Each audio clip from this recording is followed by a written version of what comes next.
अस्सलाम वालेकुम, मेरा नाम है जहांसेब हाशमी और यह है रेंज रोवर वोग P400e ऑटोबायोग्राफी 2018 मॉडल। मैंने इससे पहले काफ़ी सारे रेंज रोवर्स का रिव्यू किया हुआ है, short wheel base, long wheel base, नई पुरानी। फिर रेंज रोवर इवोक का रिव्यू मैंने रिसेंटली किया था P300e वर्जन का। ये गाड़ी P400e है और ये प्लग इन हाइब्रिड है। ये गाड़ी लेक्सस वगैरह से बहुत बेहतर ऑप्शन है क्योंकि प्राइस में उनसे कम होती है और फीचर में उनसे बहुत ऊपर होती है। इसमें ऐसी बहुत सारी चीजें आती हैं जो कि इसकी वैल्यू को जस्टिफाई करती हैं, वो सब मैं कवर करूंगा इस रिव्यू में। फिलहाल अगर बात कीजिए कुछ हाईलाइट्स की, तो इसमें हाइट कंट्रोल आता है, इसकी हेडलाइट्स फीचर के लिहाज से बहुत बेहतर है। इंटीरियर में इसके बहुत जबरदस्त फीचर्स आते हैं, इसके डोर्स में सॉफ्ट क्लोज है, फुटस्टेप इसके ऑटो डिप्लॉयबल है, टेलगेट इसका दोनों तरफ से पावर आता है और इसमें और भी बहुत सारी बेहतर चीजें दी गई हैं। ये सब मैं कवर करूंगा इस रिव्यू में। लेकिन फिलहाल अगर बात की जाए इस गाड़ी की प्राइस की, तो ये गाड़ी 5,85,00,000 रुपए की है। ये 2018 मॉडल है, 21 इंपोर्ट है, 23 रजिस्टर्ड है और इसको इस्लामाबाद का नंबर लगा हुआ है। डिमांड 585 है और ये गाड़ी साइकिल मोटरस्पोर्ट के पास अवेलेबल है। अगर आपने इसके बारे में कोई इन्फॉर्मेशन लेनी है तो आप इस दिए नंबर पर कॉल कर सकते हैं या फिर आप साइकिल मोटरस्पोर्ट को विजिट कर सकते हैं, जो कि रावलपिंडी में DH2 के गेट 1 के ऑपोजिट लोकेटेड है। साइकिल मोटर्स की टोटल 2 ब्रांचेस हैं, एक रावलपिंडी में मरी रोड पे और फिर एक रावलपिंडी में ये वाली ब्रांच। इन दोनों ही ब्रांचेस पे गाड़ियों की बाइंग एंड सेलिंग के साथ साथ गाड़ियों के काम भी किए जाते हैं, जैसे कि tints, wrap, ceramic coating, PPF, graphene coating. यहाँ पे गाड़ियाँ फेसलिफ्ट भी की जाती हैं और इसके अलावा यहाँ पे फिर एक पेंट बुक भी अवेलेबल है। तो गाड़ियों की modification, buying and selling, car care या किसी भी तरह के काम के लिए cycle Motors and cycle motorsports is the place. Overall, it's a great SUV, and today I'm going to review it. Let's start with the exterior of this car. Looks के लिहाज से ये गाड़ी बहुत सटल और लग्जरियस सी है। LX 570 की तरह कोई फ्लैशीनेस नहीं दी गई, ग्रिल से बिल्कुल सिंपल सी है, सब कुछ यहाँ पे काफ़ी डिसेंट सा है। और फीचर्स के लिहाज से भी ये गाड़ी बहुत सारा इक्विप्ड है ऑब्वियसली। वो क्या है मैं कवर करूँगा अभी। फिलहाल अगर बात की जाए इस गाड़ी की लुक्स की, तो यहाँ पे कट लाइन्स वगैरह बिल्कुल फ्लोई सी दी गई हैं, सब कुछ यहाँ बिल्कुल स्मूथ सा है। और अगर बात की जाए फीचर्स की, तो फीचर्स में ये है कि इसकी हेडलाइट्स ऑटो लेवलिंग वाली हैं और इसके अलावा ऑटो ऑन ऑफ वाला फीचर भी आता है। फिर ये हेडलाइट्स LED वाली हैं जो कि फेसलिफ्ट के बाद आई थी। इस गाड़ी को फेसलिफ्ट किया गया था एक बार और फेसलिफ्ट पर इसमें प्लग इन हाइब्रिड वाला वर्जन आ गया था P400e।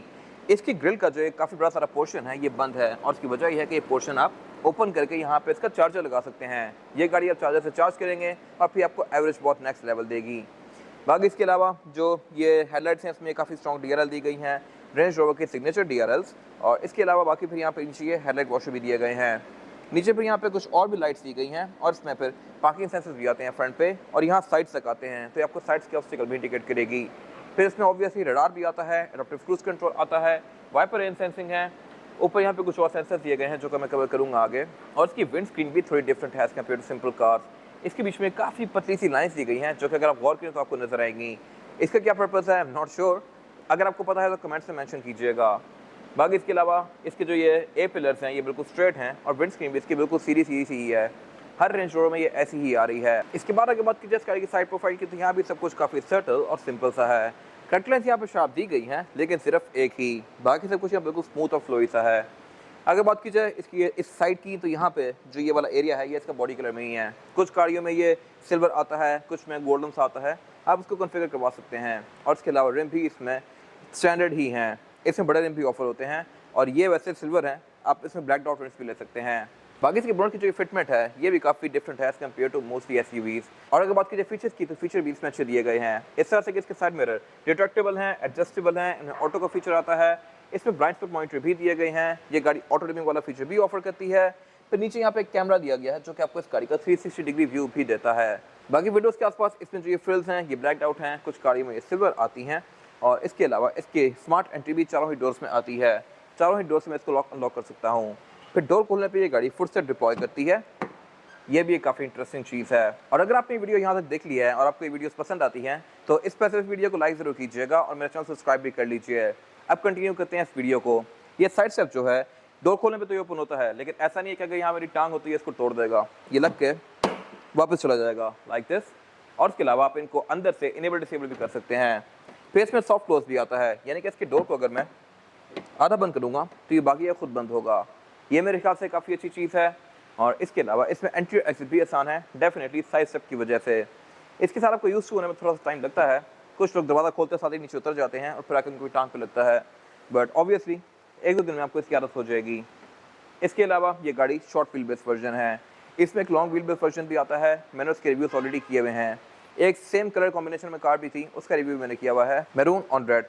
वो गाड़ी लॉन्ग व्हील बेस वर्जन थी, ये शॉर्ट व्हील बेस है और इसमें जो ये रेड डोर है ये थोड़ा छोटा है। लॉन्ग व्हील बेस वाली कार में ये वाला एरिया बहुत ज़्यादा लंबा होता है और उसमें कुछ चीज़ें एक्स्ट्रा आती हैं जो कि मैं कवर करूँगा अभी। बाकी अगर बात की जाए इस गाड़ी की छत की, तो ये गाड़ी पैनोरामिक रूफ ऑफर करती है। ये मेरे ख्याल से अगेन एक बहुत ज़बरदस्त चीज़ है, जबकि इस कैटेगरी की बाकी गाड़ियाँ लैंड क्रूज़र हो गई, एलेक्स हो गई, वो गाड़ियाँ सनरूफ ऑफर करती हैं। इवन आज भी एलेक्स 600 और LC 300 सनरूफ ही ऑफर कर रही हैं। तो ये मेरे ख्याल से हर लिहाज से नंबर लेके जाती है यहाँ पे। इसके अलावा यहाँ पे सारा कुछ बिल्कुल स्ट्रेट है। इसके जो ये ग्लास हैं ये भी फ्लश हैं एक दूसरे के साथ। यहाँ पे यूजली गाड़ियों में पिलर आता है, फिर यहाँ भी पिलर होता है, बट इसके केस में ये एक ही पैनल जा रहा है ग्लास का, जो कि इसके लुक को बहुत क्लीन सा बना रहा है। जो लॉन्ग व्हील बेस वाली गाड़ियाँ होती हैं उसमें डोर तो लंबा होता ही है, लेकिन उसमें रेयर पैसेंजर्स के लिए लेग रूम बहुत ज़्यादा स्पेशियस होता है as compared to this car. इसमें जितना है उसमें इससे डबल होता है। वो गाड़ी बैक पे तकरीबन 8 से 7 इंच से ज़्यादा लंबी होती है as compared to this car. फिर उसमें फीचर्स बैक पे थोड़े से ज़्यादा आते हैं और उसमें इस डोर के अंदर एक एक्स्ट्रा फीचर आता है जो कि मैं कवर करूँगा। आप उस फीचर से फ्रंट सीट को लेटा सकते हैं और बैक पे फिर आप पूरा लेट सकते हैं। इस गाड़ी में वो चीज़ नहीं है। इसके अलावा ये गाड़ी हाइट कंट्रोल ऑफर करती है, यानी कि आप इसकी हाइट को रेस और लोअर कर सकते हैं अपनी मर्जी के लिहाज से। इसके अलावा बैक पे भी इसका यही पैनल कंटिन्यू करता है एंड तक, और ये गाड़ी पार्किंग सेंसर्स भी यहाँ पे साइड से ऑफर करती है, तो ये गाड़ी आपको साइड के ऑब्स्टिकल्स भी इंडिकेट करेगी। और इसकी डिग्गी में भी एक और यूजफुल फीचर आता है जो कि मैं भी कवर करूँगा आगे जाके। और अगर बात की जाए इस गाड़ी के रेड लुक की, तो ये भी पूरी ही कार की तरह काफ़ी एलिगेंट और बिल्कुल स्ट्रेट सा है। टेल लाइट भी इसमें काफ़ी स्ट्रेट सी दी गई हैं। बैक में जो कट लाइन्स हैं ये भी बिल्कुल स्ट्रेट ही हैं। इसमें यहाँ पे कर्व्स वगैरह बहुत ही कम दिए गए हैं। अगर बात की जाए यहाँ पे दिए गए फीचर्स की, तो इसमें बहुत ही अच्छे आते हैं। इस तरह से कि बैक पे तो इस गाड़ी में पार्किंग सेंसर्स आते ही हैं, लेकिन ये गाड़ी एग्जॉस्ट डुअल ऑफर करती है। ये दोनों ही एग्जॉस्ट फंक्शनल हैं और उनकी जो ये ओपनिंग्स हैं ये भी काफ़ी बड़ी दी गई हैं इसके बम्पर के अंदर। फिर इसके अलावा इस गाड़ी में टेल गेट स्प्लिट में आता है। इसको अगर मैं ओपन करूँगा तो इसके 2 पीस इलेक्ट्रॉनिकली ओपन होते हैं। ये चीज़ भी LX 570 में नहीं आती। LX 570 में सिर्फ ऊपर वाला पोर्शन ऊपर जाता है, नीचे वाले पोर्शन को आप खुद नीचे खोलेंगे। इसके केस में ये भी ऑटोमेटिकली खुलता है। और इसके अलावा इसमें फिर थर्ड सीट्स भी ऑफर होती हैं जो कि इस गाड़ी में नहीं है, कुछ गाड़ियाँ ऑफर करती हैं। बाकी इसके अलावा यहाँ पे एक और यूज़फुल चीज़ ये है कि मैं यहीं से इस गाड़ी को रेस और लोअर कर सकता हूँ। अगर लेट्स सपोज मैंने कोई हैवी सामान रखना है इसके अंदर और मैं इतना ऊपर नहीं उठा सकता, तो मैं सामान को ऊपर उठाने की बजाय गाड़ी को नीचे कर दूंगा। अभी ये गाड़ी मैंने नीचे कर दी है और अभी ये गाड़ी लिटरली मेरे यहाँ पॉकेट तक आ रही है। अभी मैं इसको अगर ऊपर करूँगा तो आप नोटिस कीजिएगा कि ये गाड़ी कहाँ तक आ जाती है। अभी गाड़ी हो रही है ऊपर और ये गाड़ी मेरी ऑलमोस्ट बेल्ट तक आ रही है। ये चीज़ आप नोटिस कर सकते होंगे कि अभी ये गाड़ी पहले से तकरीबन आधा फुट ऊपर हो गई है। यस, ये अब यहाँ तक आ गई है। यहाँ से यहाँ तक तकरीबन ये गाड़ी 1 फुट ऊपर हो गई है। तो ये मेरे ख्याल से काफ़ी यूज़फुल चीज़ है सामान रखने और निकालने के लिए। बाकी इसके अलावा ट्रंक कैपेसिटी तो इस गाड़ी की अच्छी खासी स्पेशियस है ही, और इसके टेल गेट को बंद भी मैं ऑटोमेटिकली कर सकता हूँ, और बंद करने पे भी इसका नीचे वाला पोर्शन खुद बंद होगा। और इस वाले पोर्शन का एक और फ़ायदा है, वो ये है कि आप यहाँ पर चढ़ के बैठ सकते हैं और टाइम स्पेंड कर सकते हैं। मोस्टली नई गाड़ियों में ये चीज़ अब ख़त्म कर दी गई है, I am not sure why. और इसके अलावा आप यहीं से खड़े होकर सेकंड रो सीट्स को ड्रॉप भी कर सकते हैं और रेस भी कर सकते हैं इलेक्ट्रॉनिकली। इधर से टेल गेट बंद करूँगा तो नीचे वाला पोर्शन पहले बंद होगा इस तरह से, और ऊपर वाला पोर्शन भी ऊपर से आ रहा है खुद ही। ये मेरे ख्याल से काफ़ी इंटरेस्टिंग चीज़ है। बाकी इसके अलावा ऊपर इसमें ये यहाँ पे वाइपर दिया गया है, वॉशर दिया गया है। ये गाड़ी स्पॉइलर भी ऑफर करती है। फिर ये स्पेसिफिक कार वोक SE P400E है। इसमें छोटी गाड़ियाँ आती हैं इवोक वगैरह, वो P300E होती हैं, और इसके अलावा यहाँ कुछ खास है नहीं। इसके बाद अगर बात की जाए इस गाड़ी के इंटीरियर की, तो इसका इंटीरियर एक्सटीरियर से भी ज़्यादा लग्जरियस है। इस तरह से कि यहाँ पे कलर टोन्स काफ़ी इंटरेस्टिंग हैं, मटेरियल्स बहुत ज़बरदस्त हैं, फीचर काफ़ी अच्छे हैं, और यहाँ जेस्चर्स भी आते हैं। जैसा कि इसकी पैनोरामिक रूफ को मैं इस तरह से खोल सकता हूँ, लाइक दिस। ये जेस्चर से इसका कर्टन पीछे जा रहा है। अगर मैंने पूरी पैनोरामिक रूफ खोलनी है तो फिर इसका बटन दिया गया है, और ये गाड़ी पैनोरामिक रूफ ऑफर करती है, जबकि LX 600 LC 300 अभी तक सनरूफ दे रही हैं। खैर इन पे मैं आगे बात करूँगा। फिलहाल अगर बात की जाए इस गाड़ी का स्टीयरिंग व्हील की, तो स्टीयरिंग व्हील इस गाड़ी का 4 स्पोक है, और इसमें लेफ्ट और राइट स्पोक को डिफरेंट कंट्रोल्स दिए गए हैं। ये कंट्रोल्स भी आप चेंज कर सकते हैं। अभी लेफ्ट स्पोक जो मुझे कंट्रोल्स शो हो रहे हैं ये वॉल्यूम मल्टीमीडिया वगैरह के हैं, लेकिन अगर मैं मेन्यू चेंज करूँगा तो इसके कंट्रोल्स चेंज हो गए हैं इस तरह से, और अब मैं इसके MID के विषय नेविगेट कर सकता हूँ। ये मेरे ख्याल से काफ़ी अच्छा तरीका है बटन्स को मिनिमाइज करने का। फिर यहाँ पे कुछ और बटन्स दिए गए हैं, अगेन ये भी अपने यूजर्स चेंज कर सकते हैं। राइट बिट का क्रूज कंट्रोल दिया गया है, क्रूज कंट्रोल ये गाड़ी एडाप्टिव ऑफर करती है, और इसके अलावा ये स्टीयरिंग व्हील मेमोरी फंक्शन के साथ है। गाड़ी को ऑन ऑफ करने के साथ साथ ये ऊपर और नीचे होता है। फिर इस गाड़ी में ये ग्रिप्स गर्म नहीं होती। कुछ गाड़ियों में हीटेड स्टीयरिंग व्हील भी आता है, मैंने उनके रिव्यूज़ किए हुए हैं ऑलरेडी। बाकी गाड़ी पैडल शिफ्टर्स ऑफर करती है, और अगर बात कीजिए हेडलाइट की कंट्रोल की, तो इसमें ये फ्लिप्ड है। रेंज रोवर एक ब्रिटिश कार है, तो इसमें हेडलाइट के कंट्रोल यहाँ लेफ्ट पे दिए गए हैं और राइट पे इसके वाइपर कंट्रोल्स दिए गए हैं। और इसके अलावा अगर बात की जाए इस गाड़ी के मीटर की, तो मीटर इसका पूरी ही स्क्रीन है। ये भी एक बहुत ज़बरदस्त चीज़ है और अभी तक टोयोटा ये चीज़ फॉलो नहीं कर पाया। LX600 के मीटर के अंदर स्क्रीन दे दी गई है, लेकिन वो काफ़ी छोटी है इससे और उसकी कॉन्फ़िगरेबिलिटी भी कोई बहुत ज़्यादा नहीं है। ये गाड़ी हर लिहाज से बहुत बेहतर है। ये काफ़ी बड़ा सारा डिस्प्ले है, काफ़ी हाई क्वालिटी है। इसमें 2 मेन डायल्स दिए गए हैं जो कि स्पीडोमीटर और RPM के हैं। आप इसके यूनिट्स को भी चेंज कर सकते हैं और इसके डायल्स को भी चेंज कर सकते हैं। फिलहाल ये 2 डायल वाला डिस्प्ले है, इसको मैं 1 डायल भी कर सकता हूँ, फिर इस पूरे को मैप भी कर सकता हूँ और काफ़ी हद तक और भी कॉन्फ़िगरेबिलिटी यहाँ पे दी गई है। थीम्स को भी अपनी मर्जी के हिसाब से एडजस्ट कर सकता हूँ और यहाँ पे गाड़ी रोड के साइंस भी रीड करके बताती है। फिर इसके अलावा इसके जो सेंटर में रेंज रोवर बनी हुई है, ये भी ड्राइव मोड से चेंज होती है। अगर बात की जाए इसके मीटर की हाउसिंग की, तो ये पूरी ही लेदर की फिनिश में है, लेकिन इसके पीछे जो एरिया है ये ब्लैंक है। कुछ गाड़ियाँ यहाँ पे हेडअप डिस्प्ले ऑफर करती हैं, ये वो नहीं है, लेकिन इसकी प्राइस भी उनसे बहुत कम है। और इसके अलावा सेंटर में फिर एक सबवूफर दिया गया है। साउंड सिस्टम भी इस गाड़ी में अपग्रेडेड है मेरिडियन का। इससे नीचे यहाँ पे इसके एयर वेंट्स दिए गए हैं। ग्लव कंपार्टमेंट को ओपन करने का एरिया दिया गया है। ग्लव कंपार्टमेंट इसमें इलेक्ट्रॉनिक आता है जो कि इस तरह से ओपन होगा। बाकी इसके अलावा फिर यहाँ पे ये स्क्रीन दी गई है। ये स्क्रीन है तो काफ़ी छोटी सी, लेकिन इसकी यूजेबिलिटी बहुत ज़बरदस्त है। इस तरह से कि इसमें स्प्लिट स्क्रीन वाला ऑप्शन दिया गया है, यानी कि हाफ एरिया में मुझे ये गाड़ी क्लाइमेट कंट्रोल सेट्स वगैरह शो करवाएगी, बाकी हाफ में मीडिया चल रहा होगा, या फिर इस पूरी स्क्रीन को मैं मीडिया के लिए यूज़ कर सकता हूँ। तो यहाँ से आप इस गाड़ी की एम्बिएंट लाइटिंग को ऑन ऑफ कर सकते हैं, एडजस्ट कर सकते हैं। इसमें जो ड्राइव मोड्स वगैरह आते हैं वो आप यहाँ से एडजस्ट कर सकते हैं। और इसके अलावा ये गाड़ी आपको 360 डिग्री व्यू भी देती है इसका। फिर इसमें Bluetooth, aux, navigation, USB, Android Auto, Apple CarPlay, ये सारी चीज़ें दी गई हैं। और इसके मैं एंगल को भी एडजस्ट कर सकता हूँ। इसका टिल्ट जो है ये फिलहाल बिल्कुल ना होने के बराबर है, लेकिन अगर इस पर धूप पड़ी और मुझे नज़र नहीं आई तो मैं इसको आगे की तरफ टिल्ट भी कर सकता हूँ, और जब भी मैं गाड़ी ऑन करूँगा ये वहीं पे हो जाया करेगी।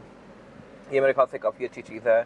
फिर सिर्फ यही नहीं, इस स्क्रीन से नीचे एक और बड़ी स्क्रीन दी गई है जो कि इससे भी बड़ी है, और इसके अंदर ये गाड़ी मुझे गाड़ी की स्टैट्स वगैरह शो करवाएगी। ये मल्टी इन्फॉर्मेशन डिस्प्ले है जहाँ पे ये गाड़ी मुझे व्हीकल की स्टैट्स शो करवा रही है। यहाँ पे मैं इसके ड्राइव मोड्स को एडजस्ट कर सकता हूँ। फिर इसके अलावा सीट्स में जाके मैं इसकी सीट्स के सेटिंग्स को चेंज कर सकता हूँ, जैसे कि इसके हीट और कोल्ड सीट्स को ऑन ऑफ कर सकता हूँ। इसके लॉन्ग व्हील बेस वर्जन में या ऑटोबायोग्राफी वगैरह में सीट्स के अंदर मसाजर भी आते हैं। खैर, इसके अलावा फिर नीचे यहाँ पे डायल्स दिए गए हैं और इन डायल से मैं बहुत सारे फीचर्स को यूज़ कर सकता हूँ। अगेन ये भी बाकी सारे बटन्स की तरह अपने यूज़र को चेंज कर सकते हैं। नॉर्मली इनको मैं घुमाऊंगा तो ये क्लाइमेट कंट्रोल का टेम्परेचर कम ज़्यादा करेंगे। अगर मैं इसको प्रेस करूँगा तो फिर ये हीटर और कूल सीट्स को ऑन ऑफ करेंगे। अगर मैं इसको दोबारा प्रेस करूँगा तो फिर ये फैन स्पीड को कम ज़्यादा करेंगे। ये मेरे ख्याल से काफ़ी यूज़फुल चीज़ है। फिर इसके अलावा मुझे ये गाड़ी यहाँ पे ड्राइव मोड भी शो करवाती है, और ड्राइव मोड भी इसमें काफ़ी सारे दिए गए हैं, जैसा कि ऑल ऑटो, फिर डायनामिक, फिर eco, comfort, snow, mud, ruts, sand, और इसके अलावा फिर रॉक क्रॉल वगैरह। इन सारे मोड्स के अंदर ये गाड़ी अपने सस्पेंशन को ऑफ रोडिंग के हिसाब से एडजस्ट करती है। फिर उसके पीछे यहाँ पे इसका एक गेयर सिलेक्टर दिया गया है। इसमें जो गेयर सिलेक्शन है वो है PRND की, और D के बाद स्पोर्ट्स भी दिया गया है। स्पोर्ट्स में इस गाड़ी को मैं मैनुअली चला सकता हूँ यहाँ पे दिए गए पैडल शिफ्टर से, और ये गेयर सिलेक्टर भी रोटरी डिज़ाइन में है और रेस और लोअर होता है गाड़ी को ऑन ऑफ करने के साथ साथ। अगर मैं ऑफ करूँगा तो ये अंदर चला जाएगा। फिर पीछे लैंड रोवर की बैजिंग दी गई है। इसका ट्रैक्शन कंट्रोल और ईवी मोड का बटन दिया गया है, और उससे पीछे इसका ये बहुत सारे फीचर्स वाला एरिया दिया गया है। यहाँ से मैं इसके ड्राइव मोड वगैरह चेंज कर सकता हूँ, और अगर मैं इस डायल को प्रेस कर दूंगा तो फिर ये ऑल ऑटो पे हो गई है। फिर इसके अलावा यहाँ पे इसका ये हाइट कंट्रोल भी दिया गया है। इसकी हाइट को मैं इधर से ही रेस और लोअर कर सकता हूँ। पीछे इसकी इलेक्ट्रॉनिक पार्किंग ब्रेक दी गई है, और इसका ये सेंटर कंसोल दिया गया है। ये centre console basically cool box है। यहाँ पे कोई ड्रिंक्स वगैरह रखूँगा तो वो ठंडी रहेंगी। यहाँ पे 2 USB के पावर आउटलेट दिए गए हैं, माइक्रो SD कार्ड का इंसर्ट दिया गया है, और अगर बात की जाए इसके साइड पे दिए गए आर्मरेस्ट की, तो ये चीज़ भी रेंज रोवर में बहुत सारा इन है। रेंज रोवर्स काफ़ी पहले से ये आर्मरेस्ट ऑफर करता आ रहा है, ऑल्दो इनकी अब कोई खास जरूरत रही नहीं क्योंकि गाड़ियों में सेंटर कंसोल ही काफ़ी कंफर्टेबल आने लग गए हैं, बट स्टिल यहाँ पे ये रेंज रोवर अभी भी ऑफर करता है। बाकी अगर बात की जाए सीट्स की, तो सीट्स इसमें इलेक्ट्रॉनिकली एडजस्टेबल हैं। इसमें lumbar support, Thai support, shoulder support, headrest वगैरह भी काफ़ी हद तक इन्फ्लेट और डिफ्लेट किए जा सकते हैं, और ये सीट्स काफ़ी कंफर्टेबल भी हैं। इसके अलावा सेम इसका सीट्स का कलर डोर्स के अंदर भी कंटिन्यू किया गया है। डोर्स भी इसके लुक्स के लिहाज से काफ़ी प्रीमियम है। साउंड सिस्टम इसमें मेरिडियन का है। स्पीकर्स के डोर्स में ऊपर दिए गए हैं, फिर नीचे मेन दिए गए हैं, ट्विटर्स भी दिए गए हैं, डैशबोर्ड और बैक पे सबवूफर्स भी दिए गए हैं, और इसके अलावा सीट्स की कंट्रोल भी इसके ये डोर्स के अंदर आते हैं। ये भी काफ़ी हाईली कॉन्फ़िगरेबल हैं। इसके अलावा vanity mirror guide driver passenger दोनों के लिए ऑफर करती है विद अ लाइट, और ये वैनिटी मिरर भी इसके और ये सनशेड्स भी इसके आप एक्सटेंड कर सकते हैं इस तरह से। राइट पे मैं करूँगा तो यहाँ पे मुझे राइट से बचाएगा, लेकिन फ्रंट के लिए फिर मेरे पास एक और भी दिया गया है। ये मेरे ख्याल से काफ़ी अच्छी चीज़ है। रेडमी मिरर इस गाड़ी में ऑटो डिमिंग फीचर के साथ आता है। सेंटर में फिर इसके ये कैमरा लाइट्स वगैरह दी गई हैं, पैनोरामिक रूफ के कंट्रोल्स दिए गए हैं, और ऊपर छत में भी यहाँ पे स्पीकर्स दिए गए हैं। बाकी इसके अलावा यहाँ पे कुछ खास है नहीं। इसके बाद अगर बात की जाए इस गाड़ी में रेयर पैसेंजर्स के लिए सीटिंग कैपेसिटी की, तो ये बैक पे डिसेंट है। मेरे पास यहाँ पे लेग रूम भी सफिशिएंट है और हेड रूम भी। लेकिन अगर आपको इससे ज़्यादा लेग रूम चाहिए तो फिर आप इसका लॉन्ग व्हील बेस वर्जन ले सकते हैं। लॉन्ग व्हील बेस वर्जन में ये वाला एरिया 7-8 इंचेस लंबा होता है as compared to basic car, और वहाँ पे आपके पास लेग रूम बहुत ज़्यादा स्पेशियस होता है। इसमें सीट के पीछे प्रॉपर डोर्स दी गई हैं, लेकिन लॉन्ग व्हील बेस वाली कार में उस सीट के पीछे प्रॉपर नीचे फुट सपोर्ट भी आता है। खैर अगर बात की जाए इस गाड़ी की, तो यहाँ फीचर्स अच्छे हैं। इस तरह से कि इसमें रेयर पैसेंजर्स के लिए ये प्रॉपर क्लाइमेट कंट्रोल की जोन दी गई हैं, जिनको मैं यहाँ से एडजस्ट कर सकता हूँ। क्लाइमेट कंट्रोल की गाड़ी 4 जोन ऑफर करती है। फिर इसके अलावा नीचे यहाँ पे 5 वोल्ट का पावर आउटलेट दिया गया है दोनों पैसेंजर्स के लिए अलग अलग, और फिर इसके अलावा यहाँ पे सिगरेट लाइटर भी अलग अलग दिए गए हैं रेयर पैसेंजर्स के लिए। अगर बात की जाए एयर वेंट्स की, तो ये भी यहाँ पे अच्छे आते हैं। इस तरह से कि यहाँ पे सेंटर में भी दिए गए हैं, पाँव में भी दिए गए हैं, लेकिन जो इसका लॉन्ग व्हील बेस वर्जन होता है उसमें एयर वेंट्स यहाँ पे भी आते हैं, जो डायरेक्ट आपके मुंह के ऊपर हवा थ्रो करते हैं। खैर इसके अलावा इस गाड़ी में ये बैक पे स्क्रीन आई हुई हैं जो कि यूजेबल हैं काफ़ी हद तक। इसकी पे जो विंडोज़ हैं ये पावर्ड हैं, सिंगली टैप वाली हैं, और मैं यहीं से बैठ के दोनों तरफ की विंडोज़ को ओपन क्लोज कर सकता हूँ लाइक दिस। तो ये मेरे ख्याल से काफ़ी यूज़फुल फीचर है। लेफ्ट से ही मैं दोनों तरफ की विंडोज़ कंट्रोल कर सकता हूँ। इसके अलावा इसमें सनशेड्स नहीं आए हुए, जिनमें सनशेड्स आते हैं उनके मैं सनशेड्स को भी इसे कंट्रोल कर सकता हूँ, बट इस गाड़ी में मैं सिर्फ ये वाला सनशेड कंट्रोल कर सकता हूँ इस तरह से, यहाँ से। ये मेरे ख्याल से काफ़ी यूज़फुल चीज़ है, मुझे इस सनशेड के लिए फ्रंट पर डिपेंडेंट नहीं रहना पड़ेगा। लेकिन जो ये सारे बटन्स हैं ये यहाँ पे दिए गए हैं, और मेरे ख्याल से बारिश से ख़राब हो सकते हैं। बहुत सारे लोगों को बारिश में शीशा खोलने की आदत होती है, और वो शीशा खोलें और उस पर यहाँ पे बारिश पड़ती रहे, तो आई एम नॉट श्योर कि ये बचेंगे कि नहीं। बाकी इसके अलावा फिर साउंड सिस्टम इसमें मेरिडियन का दिया गया है बैक पे, डोर्स पे 3 स्पीकर्स हैं, ऊपर ये पैनोरामिक रूफ दी गई है जो रेयर पैसेंजर का व्यू इसमें काफ़ी अच्छा बनाती है। सेंटर में एक काफ़ी बड़ा सारा एरिया दिया गया है जिसको मैं अनफ्लोर करके इसमें से 2 कप होल्डर एक्सेस कर सकता हूँ। एक यहाँ पे ड्रॉर दी गई है छोटी सी, यहाँ पे मैं अपना कोई छोटा मोटा सामान रख सकता हूँ। बाकी इस गाड़ी में तो ये प्रॉपर यहाँ पे सीट दी गई है, लेकिन जो इसके बड़े वर्जन होते हैं उसमें यहाँ पे एक ही पैनल होता है और बैक पे बंदा नहीं बैठ सकता। उसका ये वाला सेंटर कंसोल फोल्ड अनफोल्ड भी इलेक्ट्रॉनिकली होता है मोटर से। इसके अलावा यहाँ पे एयरबैग्स दिए गए हैं, सीट बेल्ट्स दी गई हैं, आसपास के पोर्ट्स दिए गए हैं, ऊपर कैबिन लाइट्स दी गई हैं, और इसके अलावा यहाँ कुछ खास है नहीं। और अब अगर बात की जाए इस गाड़ी के अंडर द हड सिचुएशन की, तो इसमें जो इंजन आता है वो 2000 सीसी है। इसके बोनट को खोलने का तरीका थोड़ा डिफरेंट है, इस तरह से कि इसका रिलीज यहाँ लेफ्ट पे दिया गया है, वैसे हर गाड़ी में राइट पे आता है। ये गाड़ी वैसे लेफ्ट हैंड ड्राइव आती है, तो इसको राइट हैंड ड्राइव में कन्वर्ट कर दिया गया, लेकिन कुछ छोटे मोटे कंट्रोल्स लेफ्ट पे रह गए हैं। बोनट को खोलने के लिए नीचे यहाँ पे नॉर्मल सा रिलीज दिया गया है। बाकी इसके बोनट को खोलने का तरीका नॉर्मल सा है। बोनट इस गाड़ी के हाइड्रोलिक के साथ आता है, जो कि अगर मैं ओपन करूंगा तो ऊपर ही रहेगा। बोनट के अंदर इसकी इंसुलेशन दी गई है। और अब अगर बात की जाए इस गाड़ी के इंजन की, तो इंजन इसमें 2.0 P400E प्लग इन हाइब्रिड वाला इंजन है। ये इंजन 2000 सीसी है, टर्बोचार्ज है और हाइब्रिड भी है, और ये इंजन सिर्फ 4 सिलेंडर है। इतनी बड़ी बॉडी के लिहाज से मेरे ख्याल से इंजन साइज़ काफ़ी छोटा सा है, लेकिन परफॉर्मेंस के लिहाज से ये इंजन ठीक है। ये गाड़ी 398 हॉर्स पावर प्रोड्यूस करती है, जो कि सिग्निफिकेंट है इस बॉडी साइज़ के लिहाज से। LX570 LC200 सीरीज़ उनसे ज़्यादा है। इतना छोटा इंजन इतनी ज़्यादा पावर निकाल रहा है, लेकिन लॉन्ग टर्म रिलायबिलिटी के लिहाज से इसी वजह से इंजन भी बहुत ज़्यादा रिलायबल नहीं है। इसमें पहले 5000 सीसी V8 वर्जन भी आ रहे थे, वो गाड़ी प्रॉपर रेंज रोवर थी। एक्सेलरेशन के लिहाज से भी ये इंजन बस ठीक है, आपको कोई बहुत ज़्यादा थ्रस्ट फील नहीं होगा जैसा अपने रोवर से एक्सपेक्ट करते हैं, but day to day use के लिहाज से ये ठीक है। बाकी इसके इंजन ब्रेक के अंदर ये ऑरेंज कलर की वायर्स वगैरह दी गई हैं, जो कि इसके हाइब्रिड सिस्टम की हैं। इसमें प्रॉपर इलेक्ट्रिक मोटर आती है, जो कि इंजन के साथ मिलकर अच्छी खासी पावर निकालती है। और अगर बात की जाए इस गाड़ी की एवरेज की, तो ये आपको तकरीबन 8 से 9 तक की दे सकती है, डिपेंडिंग अपॉन ड्राइविंग पैटर्न, जो कि एक बहुत अच्छी एवरेज है इस बॉडी साइज़ के लिहाज से। इस साइज़ की गाड़ियाँ यूजुअली आपको 3 या 4 की एवरेज देती हैं, तो इस लिहाज से हाइब्रिड यहाँ पे काफ़ी अच्छा रोल प्ले करता है। बाकी यहाँ पे एक एरिया दिया गया है जिसको ओपन करके आप इस गाड़ी को चार्ज कर सकते हैं, और इसके अलावा इंजन पे के अंदर इंसुलेशन भी काफ़ी प्रॉपर दी गई हैं। बाकी इसमें ABS, traction control, driving modes, height control, ये सारी चीज़ें आती हैं जो कि इस राइड को बेहतर बनाती हैं, और इसके अलावा यहाँ पे कुछ खास है नहीं। इसके बाद अगर बात की जाए गाड़ी के टायर साइज़ की, और टायर साइज ऑफर करती है ये गाड़ी, ये है 275, 45 और 21। इसमें 21 इंचज़ का मल्टी स्पोक रिम दिया गया है, जो कि इस गाड़ी में सिल्वर ही है। आप इसको कस्टमाइज भी करवा सकते हैं, ऑल ब्लैक ले सकते हैं, कलर चेंज करवा सकते हैं, डिज़ाइन चेंज करवा सकते हैं, और इसमें 22 इंचज़ का रिम भी ऑफर होता है। टायर स्पेसिफिक कार में पिरीली का स्कॉर्पियन है, जो कि एक अच्छा टायर है। कंडीशन के लिहाज से ये टायर अभी 50% है, या आपको तकरीबन 20-25 हज़ार किलोमीटर और एक अच्छा राइड प्रोवाइड कर सकता है। बाकी इस गाड़ी में ऑल व्हील डिस्क ब्रेक आती है, हाइट कंट्रोल आता है, ट्रैक्शन कंट्रोल आता है, ड्राइविंग मोड्स आते हैं, ABS आती है, जो कि इस गाड़ी की राइड को बेहतर बनाती है। बाकी इसके अलावा यहाँ पे कुछ खास है नहीं। ये था आज का रिव्यू। अगर आपको ये रिव्यू पसंद आया है तो इस रिव्यू को लाइक कीजिए, मेरे चैनल को सब्सक्राइब कीजिए और अगर आपके पास इस गाड़ी से रिलेटेड कोई भी राय है तो उसको कमेंट सेक्शन में शेयर जरूर कीजिएगा, ताकि वो लोग जो गाड़ी लेने वाले हैं वो आपकी राय से फ़ायदा उठा सकें। अपना ख्याल रखिएगा। Thank you.